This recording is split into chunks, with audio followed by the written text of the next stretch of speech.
En tout cas, c'est plus la peine de porter un masque en extérieur à Paris, c'est ce qu'a décidé le tribunal administratif. Oui, tribunal qui a en effet suspendu l'arrêté préfectoral qui rendait le masque obligatoire depuis le 31 décembre dans les rues de la capitale.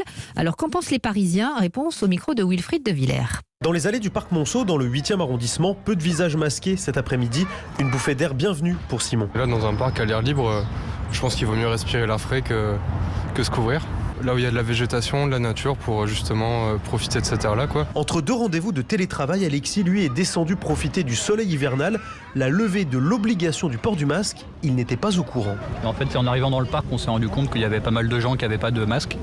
Comme ça, en plein air, on pensait que c'était juste un peu de laxisme, mais en fait, visiblement, c'est officiel. Et s'il n'est désormais plus obligatoire de porter un masque en extérieur, certains, comme Michel, préfèrent rester prudents en gardant le visage couvert. C'est une habitude, je fais même plus attention. Moi. Puis j'aime mieux, il y a tellement de gens qui font n'importe quoi, qui font des trucs. Porter le masque, oui, mais pas partout. Il faut adapter l'obligation en fonction des quartiers, des zones.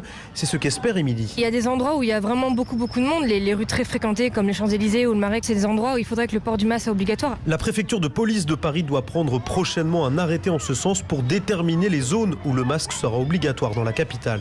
Et cette même décision de suspendre le port du masque à l'extérieur vient d'être prise pour la Loire-Atlantique. C'était déjà le cas pour les Yvelines.